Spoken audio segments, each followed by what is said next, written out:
হে আসসালামু আলাইকুম পিপল। আজকের টপিকটি অনেক গুরুত্বপূর্ণ, বিশেষ করে যারা চিকন স্বাস্থ্যের তাদের জন্য। যেহেতু আপনি থাম্বনেইল দেখে এই ভিডিওতে টাচ করেছেন, তাহলে নিশ্চয়ই আপনি একজন স্বাস্থ্য সচেতন মানুষ। ভাই, টাকার থেকেও সবচেয়ে বড় সুখ হচ্ছে শরীর স্বাস্থ্য ভালো থাকা। যদি আপনি সুস্থ থাকেন তাহলে অবশ্যই উপরওয়ালা শুকরিয়া আদায় করবেন।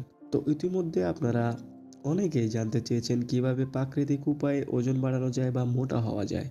আমরা সবাই চাই যে আমাদের বডিটা যাতে একটু মাসকিউলার হয় ও সুন্দর হয়। আর এই সুন্দর সব মাসাল সবার থাকে না। এই পর্যন্ত ওজন বাড়াতে হয়তো আপনি অনেক কিছুই করে ফেলেছেন।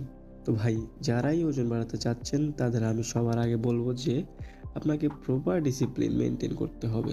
আপনি যদি এমন হয় যে আপনি ১ সপ্তাহ সঠিক ডায়েট মেনটেন করলেন, তারপর আর আপনার ডায়েটের কোনো খবর থাকলো না, তাহলে ভাই তখন আমাকে দোষ দিয়ে কোনো লাভ হবে না।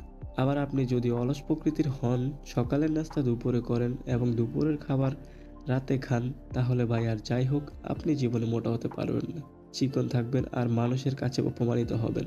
তাই সর্বপ্রথম কথা হচ্ছে আপনাকে প্রপার কনসিস্টেন্সি মেইনটেইন করতে হবে।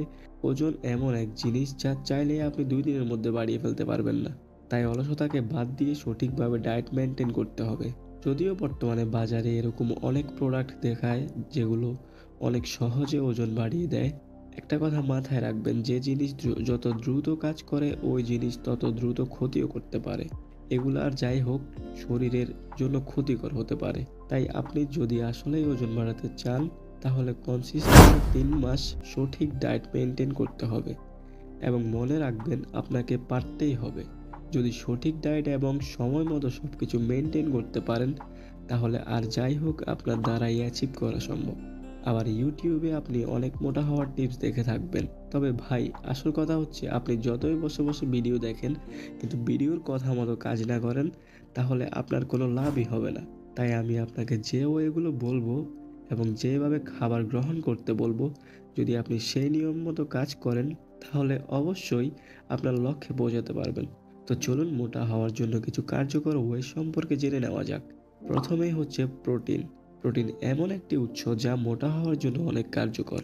মোটা হওয়ার ক্ষেত্রে প্রোটিন অনেক ভালোভাবে কাজ করে, তাই প্রপার প্রোটিন গ্রহণ করতে হবে। যেই খাবারগুলোতে প্রোটিন বেশি পরিমাণে থাকে ওই খাবারগুলো গ্রহণ করার চেষ্টা করবেন। তো চলুন প্রোটিনের উৎসগুলো জেনে নেওয়া যাক। প্রোটিনের উৎসগুলোর মধ্যে রয়েছে যেমন মাছ, মাংস, ডিম, সয়াবিন, ডাল ও দুগ্ধজাত পণ্য। এগুলোতে বেশি পরিমাণে প্রোটিন থাকে। তো চলুন সঠিকভাবে কিভাবে খাবার গ্রহণ করবেন জেনে নিই। সর্বপ্রথম সকালে ঘুম থেকে ওঠার পর আপনি চেষ্টা করবেন নাস্তায় প্রোটিন জাতীয় কোনো খাবার রাখতে। যেমন একটি সিদ্ধ ডিম রাখতে পারেন, কারণ একটি সিদ্ধ ডিমে প্রায় ৬ গ্রাম প্রোটিন থাকে। তাই সকালের নাস্তার সাথে একটি সিদ্ধ ডিম রাখতে পারেন। আবার আপনি চাইলে কলা, খেজুর, বাদাম ও কিছু পরিমাণ দুধ দিয়ে একটি জুস বানিয়ে খেতে পারেন। তাহলে আপনি একসাথে অনেক প্রোটিন গ্রহণ করতে পারবেন, কারণ বাদাম, খেজুর, কলা এগুলোতে প্রচুর পরিমাণে প্রোটিন থাকে। তাই এটি একটি কার্যকর উৎস হতে পারে। এরপর হচ্ছে দুপুরের খাবার।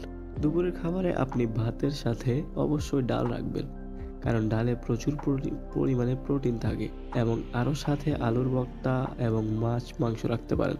খাবার শেষে চাইলে আপনি একটি দই রাখতে পারেন, কারণ দই খেলে আপনার হজম ভালো হবে এবং ক্যালোরিও বাড়বে।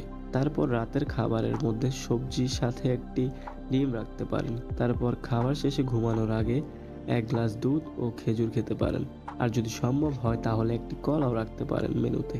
যদি এইভাবে অন্তত ৩ মাস ডেইলি ডিসিপ্লিন মেনটেন করতে পারেন তাহলে ইনশাআল্লাহ আপনি ওজন বাড়াতে সক্ষম হবেন। অবশ্যই মনে রাখবেন, discipline make a man success. তাই অবশ্যই ডিসিপ্লিন মেনটেন করতে হবে।